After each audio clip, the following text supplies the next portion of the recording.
Case File, June and Jennifer Gibbons.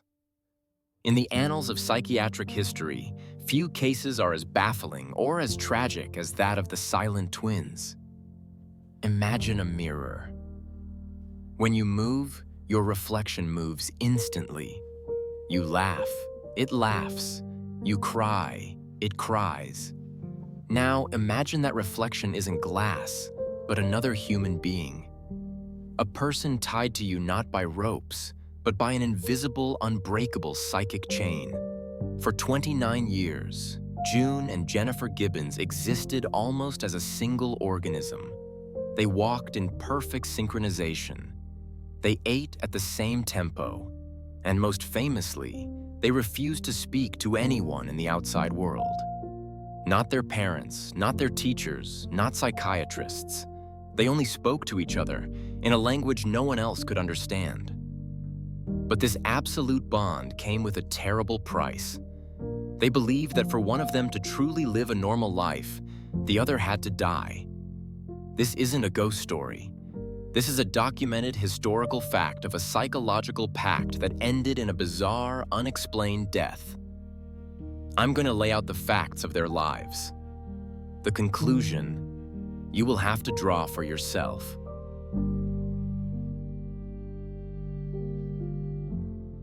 The subjects were born in 1963.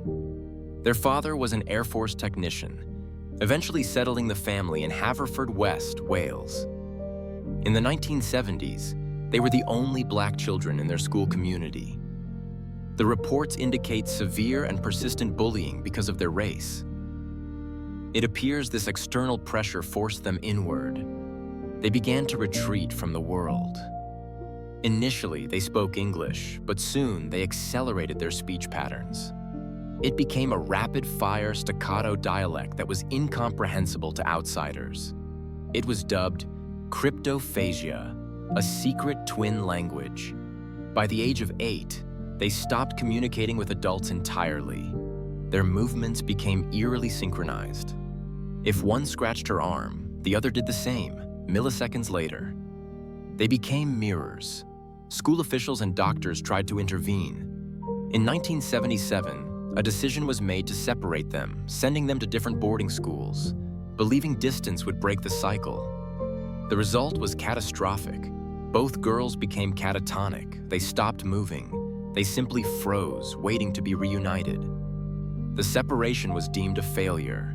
They were brought back together, and they retreated even further.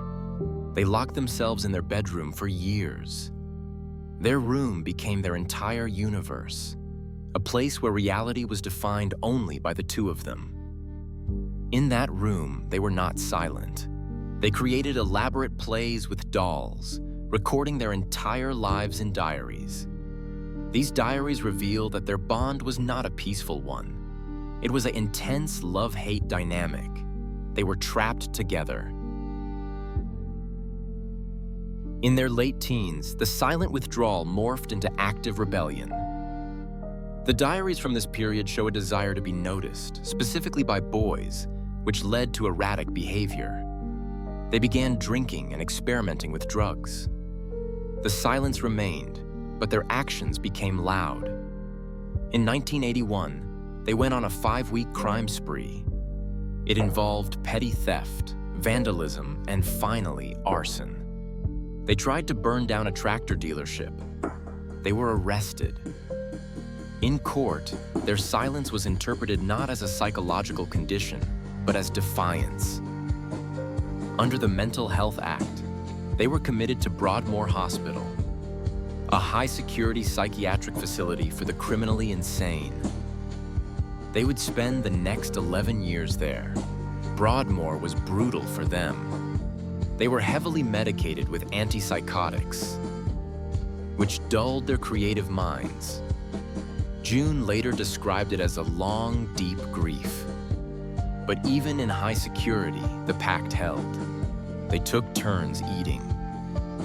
One day, Jennifer would gorge herself while June starved, and the next day, they would switch. It was a constant balancing act of their shared existence. It was during this incarceration that their belief solidified. They could not both exist in the world. June wrote in her diary, "Nobody suffers the way I do, not with a sister, with a husband, yes, with a wife, yes, yes, with a child, yes. But this sister of mine, a dark shadow robbing me of sunlight, is my torment." By 1993, the doctors agreed that Broadmoor was no longer suitable. Plans were made to transfer them to a lower security clinic in Wales. This should have been good news. However, in the days leading up to the transfer, the twins made a decision. They spoke to a journalist they trusted, Marjorie Wallace. Jennifer told her matter-of-factly, "Marjorie, I'm gonna have to die because we've decided." They had determined that for one to finally be free, the other had to cease to exist. It seems Jennifer agreed to be the sacrifice. See, March 9th, 1993, the day of the transfer. They were put into a minibus for the journey.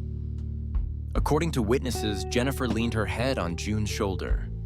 She said she felt tired. Her breathing became shallow.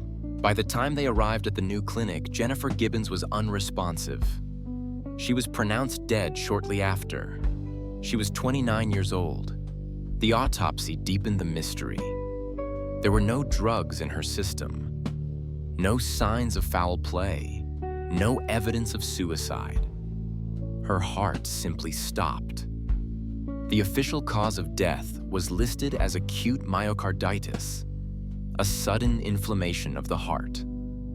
It is a rare condition, especially in a healthy young woman with no history of heart trouble. The timing was impeccable. The moment they were granted freedom, the pact was fulfilled.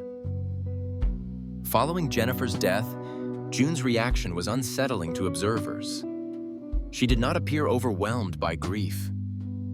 Instead, she seemed relieved. She reportedly said, "I'm free at last, liberated, and at last Jennifer has given up her life for me." June began speaking to people. She eventually moved into her own place and lived a relatively quiet, independent life, something that was impossible while Jennifer was alive. The case of the silent twins remains a psychological anomaly. Was their bond so intense that their physiologies were linked? Could the sheer psychological will of one twin cause her own heart to stop on command? Or was it a tragic coincidence that birth defects finally caught up with them at the exact moment of their release? The files offer facts, but not answers. They remain perfectly synchronized in birth and perfectly divided by death. This concludes the file on the Gibbons twins. If you found this case briefing compelling, register your interest by hitting the like button. It assists the algorithm in uncovering more obscure cases. Subscribe to access the full archive of the strange, dark, and mysterious. State your theory in the comments. Was this a psychological coincidence or the ultimate fulfillment of a silent pact? Case closed. Until next time.